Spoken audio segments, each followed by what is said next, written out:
hihyew anase se honam dodo a ade a wode besrasra so a ebekokra ebekyerew stretch marks removal cream yenua ma na stretch marks ayem ho bebre no me pa cho bra fa number na ede screen so no na fra yensesi a na register 0244 294066 brane besua adura wode be ya o stretch mask so a ebekokra ede amawo afei so yeguso a ye chew tomato paste ye na afei so tomato yogurt se de sidi entos eye tomato paste ene se ne sidi entos eye tomato yogurt afei so ye nuanom akuafo ye da so a efrem se mommra na mommesua se ne si ye wood side adura ye de himura nyina bra ne ye chew kama pa sa ne ma we nyina ena nyankopon ya aduma bosumi mu ni da etoso edunso 17th April ye be kire simple no wo no simple jumadie ebaso ewo Kumase ahojo Atenga Junction baby ya Kumawood TV wona anopa no nsia pepepe na fei registration no ye de nyina ahyehyes no nkro pepepe eye 9 am na anonso no ye de training na nkasa ahyehyeso acha no 9 ne ye wie ni nyina na fei baby ya wo bia no wasan so akọ we nyina no uwia ye ma pen drive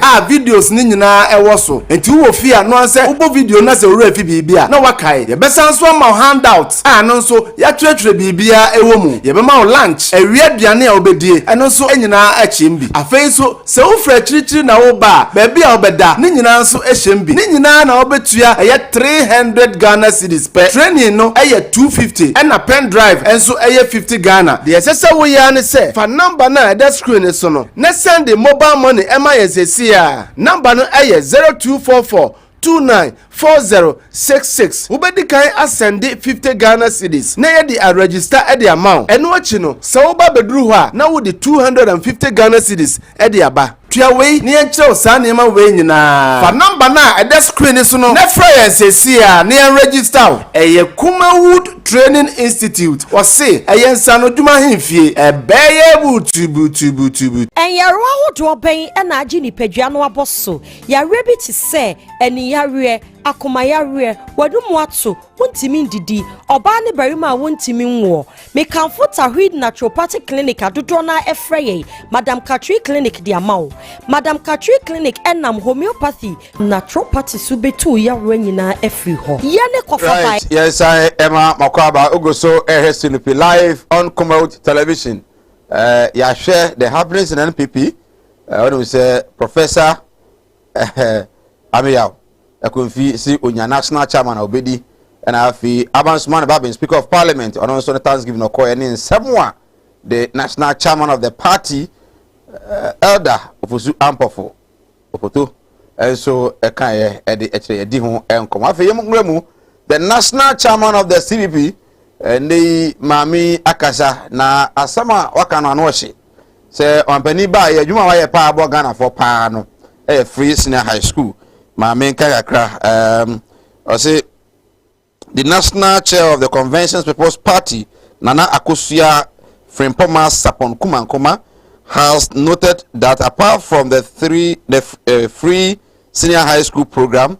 which is being implemented to help all Ghanaian children, there is nothing good about Akufo-Addo's administration. Nana, would you agree to that? I don't. This is a name boy. Minimum so assessment born and say I don't. What was that? Say my Mami Mare Bata Kakra. Me kwampo man landi una all rebate. Me brother Kase. And elections no ye kunkum nipa na sana na Akufo-Addo be di president. Why na ye kuno? MPP enku nipa bia.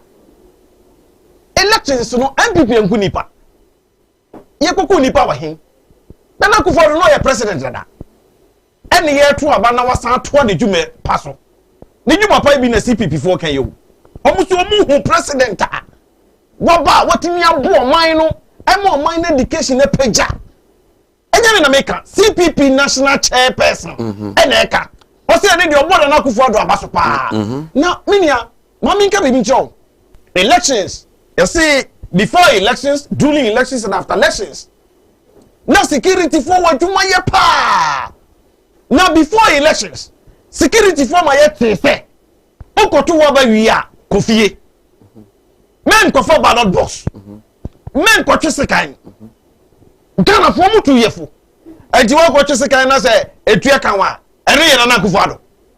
wa ko twese kan na etua kan wa MPP aya security for no mo ye maduma and I give a thumbs up to the woman MP for Gomwa ye mami very good masa ye talk your boy ye ho ban ye register wa dan mu constitution ni makwan se wo talk ya wo tumi di bo ho ban so ye mami ha wa kumsi etuo na okoto wo ho no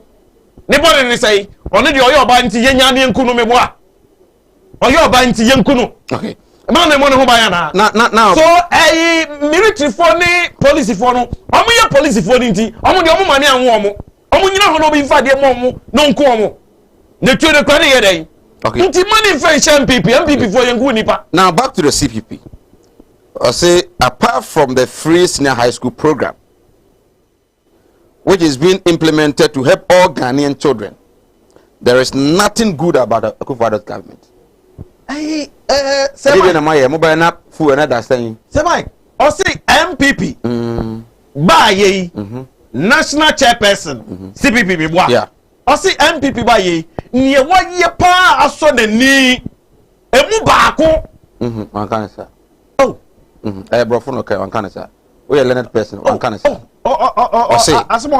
Apart from the free senior high school program, apart from which is being implemented to help all Ghanaian children, there is nothing good about Akufo-Addo. I say apart from we free SHS no everywhere at the papa beer meaning say na jumani bi wa na do aye manako ye I say apart from nti jumani bi wa na do aye manako ye enti no use the word apart from say what you say who dey teacher ni nkola hwe you nkola oh yes meje classroom na who dey say maso chokumu da nkola hwe e na me ka say menia yenna maame na se yenna CPP for se so mo chairperson etumi aka say free SHS ni de obodo na Akufo-Addo abaso na afaga na fa na boa mofra no na boa mofra na e de asomdwe e na ba fie okay hwe ai opani bi a mene no eteben na ne ma obe triplets okay enkwara ni na ko ai free SHS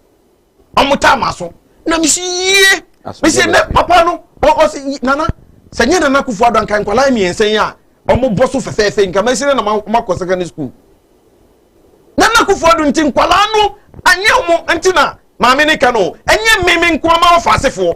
enye meme nnia bi enko a afaga na ni na nti ene de obogina na do abaso yina ya jutum se ni so adi hu a na Akufo-Addo nya ya e ba ye de e ya de pa ena aboa ye ena Ghana fo so adi hu dase enu nti ne to aba edi ma na Akufo-Addo se emofa ne daache omo no mo ye Ghana daache na ya no mo de ye ye mpanifo ye gususu a ye koyenim. Okay, so apart from free senior high school no almost say munya hwe papa bia no hamaye would you agree and I said mo bia maye say mai minu na ta ya amanfo a woba ye nuanom NDC fo a ye ne omuko program ena aka se no kwasem ni nanka ekwan ye de Kumase ye fa Kumase nko ampa ekwan ye ne de Kumase nanka tetie pansam nanka tamale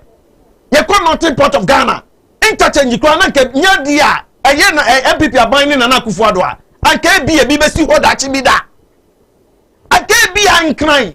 akwan ye yi won kran na no anka bi nsida